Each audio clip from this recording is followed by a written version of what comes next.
Friends, कैसे हैं आप? आज आपकी शिल्पी मैम आपको ट्रिपल वन की ट्रिक बताएंगी। लास्ट वाली वीडियो में मैंने आपको डबल वन की ट्रिक बताई थी, मींस 11 की ट्रिक, 2 टाइम्स 1 की ट्रिक। उसमें क्या था हमारा कंडीशन कि अगर हमारे पास 2 वंस गिवन है तो हम 2 नंबर्स 1 को मतलब 2 डिजिट को एट ए टाइम ऐड कर सकते हैं।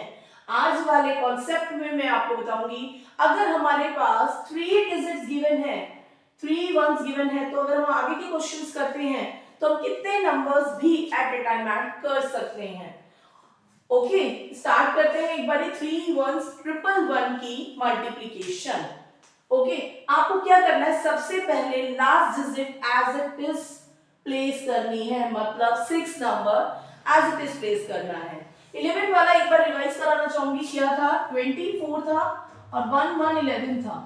तो वहां पर आपको 2 वंस गिवन थे ना, तो आप क्या करते थे, last digit as it is place कर देते, फिर देन मूव नेक्स्ट नंबर, क्योंकि हम 2 डिजिट एक साथ ऐड कर रहे हैं तो 6 आ गया, देन कैंसिल, देन जो नंबर्स रिमेनिंग है वो एज इट इज प्लेस कर देंगे 2। ये आंसर आ गया 264। यहां 2 वंस गिवन थे ना, लास्ट में 2 वंस गिवन है, अब यहां 3 वंस गिवन है, 3 नंबर्स को भी एक साथ ऐड कर सकते हैं। तो हमने 6 एज इट इज प्लेस किया, क्या किया हमने, 6 एज इट इज प्लेस किया, देन ऐड अनदर नंबर। अब हमने 6 प्लस 2 भी ऐड किया, आंसर आएगा 8।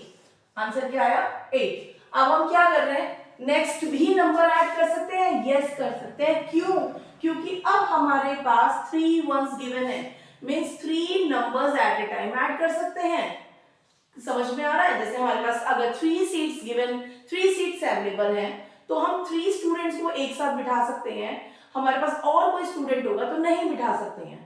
क्लियर हुई मेरी बात? अब हम 3 स्टूडेंट्स भी बिठा सकते हैं क्योंकि हमारे पास 3 वंस गिवन है।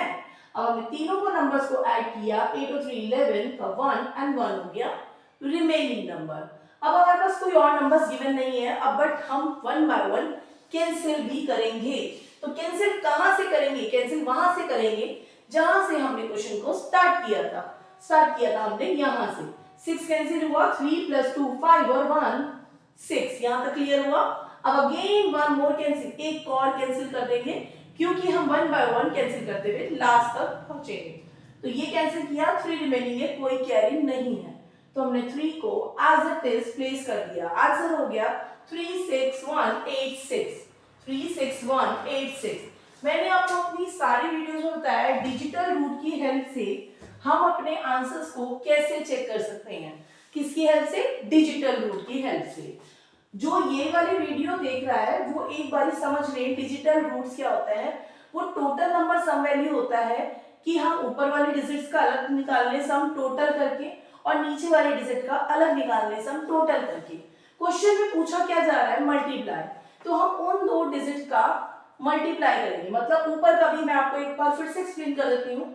अगर कोई 9 डिजिट आपकी प्लेस हो रही है, 6 प्लस 3 या 4 प्लस 5 या 3 प्लस 3 प्लस 3 या 6 प्लस 2 प्लस 1, कोई भी 9 डिजिट्स बन रही है उसको हम कैंसिल कर सकते हैं। ओके, अब यहाँ कोई 9 बन रहा है, यस, ये और ये रिमेनिंग नंबर है 2, तो हमारा पहला तो हुआ 2। अब नीचे हमारे पास 3 वंस गिवन है तो आंसर हुआ यहाँ 3। अब मल्टीप्लाई का क्वेश्चन है तो हमने इन दोनों को मल्टीप्लाई किया, 3 2 6। तो ये कह रहा है कि आपका जो भी आंसर आया है उसका टोटल नंबर सम वैल्यू 6 होना चाहिए। मींस आपने 3 की डिविजिबिलिटी और 9 की डिविजिबिलिटी के रूल्स अगर क्लियर किए हुए हैं तो 3 और 9 की डिविजिबिलिटी का रूल होता है टोटल नंबर सम वैल्यू। आप सारे नंबर्स का टोटल निकाल लीजिए, ऐड कर लीजिए, जो नंबर आता है क्या वो 3 से डिविजिबल है। सेम ऐसे ही यहाँ पर भी हम इन सारे नंबर्स को ऐड करते हैं, उसका आंसर 6 ही आना चाहिए। आप कहेंगे 6 कैसे आएगा, अगर कोई 18 आ रहा है तो कैसे आएगा, 24 आ रहा है तो 6 कैसे आएगा। 24 मतलब 2 प्लस 4, सिंगल एक डिजिट में लेकर आना है। Okay, clear. अगर कोई 9 बन रहा है तो उसको कैंसिल कर देंगे हम, 6 और 3 9, 8 और 1 9, ठीक है। रिमेनिंग नंबर क्या है, 6। देखा आपने, 6 और 6 आर सेम। अब इसी तरह से हमारा आंसर डिजिटल रूट ने बता दिया कि हम करेक्ट कर रहे हैं। अब कहेंगे कि आप सारे नंबर्स को ऐड कर दें, तो सारे नंबर्स को ऐड करेंगे, 9 प्लस 9 18 प्लस 6 24, तो आंसर कितना आ गया, 2 प्लस 4 इज इक्वल टू 6, तो हमारा आंसर आ गया 6। क्लियर। इसी तरह से आपको ये टॉपिक क्लियर हो रहा होगा कुछ कुछ। अभी हम थोड़े से और एग्जांपल ले लेते हैं तो आपको और अच्छे से क्लियर हो जाएंगे। और हम ऊपर के डिजिट्स में 4 डिजिट और नीचे हम 3 वंस लेंगे। 4 2 6 3 1 1 1। ओके, अब सॉल्व करते हैं। उससे पहले मैं आपको डिजिटल रूट बता देती हूँ, इसका डिजिटल रूट क्या आना चाहिए। तो 6 और 3 तो कैंसिल हो जाएगा, रिमेनिंग नंबर 6 है और नीचे 3 है, तो 6 मल्टीप्लाई का क्वेश्चन है तो 6 3 जा 18। 18 मतलब 1 प्लस 8 इज इक्वल टू 9। तो हमारा डिजिटल रूट क्या होगा 9। या तो सारे कैंसिल हो जाए या 9 रिमेनिंग बच जाए, क्योंकि 9 इज 0। ओके, अब हम चेक करते हैं, आंसर को सॉल्व करते हैं। Last number as it is place करेंगे, देन मूव नेक्स्ट नंबर पे आएंगे तो दोनों नंबर्स को ऐड करेंगे। 6 और 3 9। अब हम 3 numbers at a time add कर सकते हैं, क्यों? क्योंकि हमारे पास 3 वंस गिवन है। 9 और 2 11 का 1 and 1 remaining. Okay, now clear. अब हम इसको भी ऐड कर लें क्या? नहीं, इसको ऐड नहीं कर सकते हैं। क्यों नहीं कर सकते हैं चारों नंबर्स को ऐड? क्योंकि हमारे पास 3 तो सीट्स हैं, 3 ही तो सीट है, 3 सीट में हम 4 कैसे बिठाएंगे? तो यहाँ पर हमारे 3 है तो 3 नंबर्स ही ऐड करेंगे। जो सबसे पहले आया था उसको आउट कर देंगे। हम क्या करेंगे? उसको आउट कर देंगे, मतलब उसको बाहर कर दिया। अब हमारे पास ये 3 है, ठीक है, 3 नंबर्स है, तीनों नंबर्स को ही ऐड कर देंगे। 6 और 2 8 और 4 12 और 1 13। Again 1 remaining number. अब क्या करेंगे? हो गया? नहीं हुआ। अभी क्या करेंगे? 1 बाय 1 नंबर सभी को कैंसिल करें। अब आप आए हो, बैठे हो तो आप जाओगे ना, तो सबसे पहले अब फिर 6 गया, रिमेनिंग नंबर है 4 2 6 और 1 7। अगेन 1 मोर कैंसिल करेंगे। 4 कोई रिमेनिंग नंबर है? नो। आंसर क्या आएगा? 4 एज इट इज। अब टोटल आप यहाँ चेक कर सकते हो, आपके पास कितनी डिजिट्स गिवन है? 4 और नीचे कितने गिवन है? 3। तो 4 प्लस 3। अब यहाँ आप कहोगे मैम यहाँ तो आपने मल्टीप्लाई करा था, मैंने डिजिट्स बोला। टोटल डिजिट कितनी गिवन है? तो 1 2 3 4, ठीक है ना, 5 6 7। 1 2 3 4 5 6 7, तो कितने डिजिट गिवन है? 7। अब ये आपका आंसर जो आया है ना, वो या तो 7 में होगा या तो 6 में होगा। 8 में नहीं, 5 में नहीं, किसी में नहीं, 7 या 6 में होगा। 7 में तब होगा जब यहाँ हमारे दो डिजिट हायर डिजिट्स होंगी, मतलब 9 8, मतलब यहाँ 9 होना जरूरी है, क्योंकि कोई नंबर उसमें ऐड होता है ना, कैरी का अगर 1 ऐड होता है तो वो 10 हो जाएगा, मतलब डबल डिजिट हो जाएगा। अदरवाइज यहाँ आंसर आपका सिंगल डिजिट में ही आएगा, तो उसका आंसर 1 कैंसिल हो जाएगा, जैसे 4 1 जा 0 4।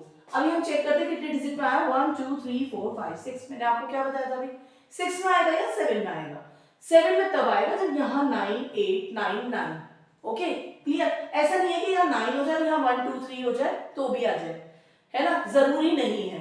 ओके, अब चेक करते हैं हम अपने क्वेश्चंस को, इन नंबर्स को ऐड करके कि डिजिटल रूट की हेल्प से कि हमारा आंसर क्या आ रहा है। आंसर कितना आना चाहिए? 9। कोई 9 बन रहा है? यस 9। Any other? कोई और 9 नहीं बन रहा है, तो हम सारे नंबर्स को ऐड कर देंगे। 7 और 4 11, 11 और 3 14, 15, 15 और 3 18। 18 मतलब पता तो चली गया होगा ना, 18 तो वहां पर भी था, तो 9। तो 9 और 9 सेम, या तो 9 कैंसिल कर दीजिए, 9 और 9 सेम। इसी तरह से आप निकाल सकते हैं अपने डिजिटल रूट की हेल्प से कि आपका आंसर करेक्ट है या रॉन्ग है। एक और एग्जांपल लेते हैं जहां हमारे पास डिजिट एक और एक्स्ट्रा होगी, वहां हम उसको कैसे सॉल्व करते हैं। ओके, चलिए स्टार्ट करते हैं। नेक्स्ट क्वेश्चन भी एक और ले लेते हैं। 5 3 8 1 4 1 1 1। अब हमने कितने डिजिट ली? ऊपर 5 और नीचे कितने डिजिट्स ली? 3 डिजिट्स ली, तो 5 और 3 8। ओके, एक क्वेश्चन ऐसा ले लेते हैं जहां हम ऊपर वाली डिजिट्स 9 और 6, ठीक है, अब हमने ये वाले डिजिट्स ले लिए, तो हम चेक करेंगे उतनी ही डिजिट्स में हमारा आंसर आना चाहिए। ओके, स्टार्ट करते हैं। पहले 4 एज इट इज प्लेस हो जाएगा, देन ऐड 1 नंबर और अब 3 नंबर्स को एट अ टाइम ऐड कर सकते हैं। 5 और 8 13 का 3 एंड 1 रिमेनिंग। अब इस नंबर को ऐड करने के लिए इसको कैंसिल करना पड़ेगा, क्यों? क्योंकि हमारे पास 3 वंस गिवन है, 3 ही numbers at a time add कर सकते हैं। 9 और 6 15 और 1 16। Again 1 remaining. Again 1 cancel and number another 14 or 9 23 and 24. Again 1 more cancel 15 or 2 17. Again 1 more cancel 8 or 9 or 1 10. आगे आपका फर्स्ट नंबर मैंने आपको बताया अगर यहाँ 10 आ जाता है तो जितनी डिजिट्स गिवन है उतनी ही डिजिट्स में आंसर आएगा। ये मैंने आपको क्यों बताया, क्योंकि बच्चे क्या करते हैं स्टूडेंट्स, यहाँ पर तो हाफ क्वेश्चन को ही सॉल्व करके छोड़ देते हैं। मतलब यहाँ तक आपने किया, कैंसिल करते ही नहीं है, 4 या 3 डिजिट्स में ही आंसर प्लेस करा और छोड़ दिया। वहां क्या होता है, हाफ ही तो मार्क्स मिलेंगे या देने वाले दे भी ना नंबर। तो इसको पूरा ही सॉल्व करना है। आपको पता भी होना चाहिए किसी भी मल्टीप्लिकेशन का आंसर, अगर कोई भी 2 डिजिट मल्टीप्लाई अगर 2 डिजिट पूछ रहा है तो 2 और 2 कितना होता है, 4 में आएगा या 3 में आएगा। 3 और 4 में कब आएगा ये भी डिफरेंस मैंने आपको बताया। फर्स्ट डिजिट आपकी अगर सिंगल आ रही है, यहाँ ये 9 1 जा 9 तो आया, बट कोई कैरी था तो 10 हो गया। अब ये उतनी ही डिजिट में आएगा जितनी डिजिट गिवन है। यहाँ ये क्लियर हुआ। अब हमें चेक करना है डिजिटल रूट हमारा कैसे होगा। 9 कैंसिल, 8 और 1 9 कैंसिल, रिमेनिंग नंबर है 6 और 4 10, 10 मतलब 1, 10 मतलब 1। ओके, नीचे कितने वंस गिवन है, 3, तो आंसर कितना आएगा 3। आंसर कितना आया 3। अब हम चेक करेंगे डिजिटल रूट हमारा 3 आंसर निकाल रहा है, तो चेक करते हैं 6 और 3 करेक्ट, 5 और 4 करेक्ट। अब हमें चेक करना है तीनों नंबर्स को ऐड करके, 7 और 1 8 और 4 12, 12 मतलब 2 और 1, 2 और 1 मतलब 3, तो आ गया आपका आंसर सेम।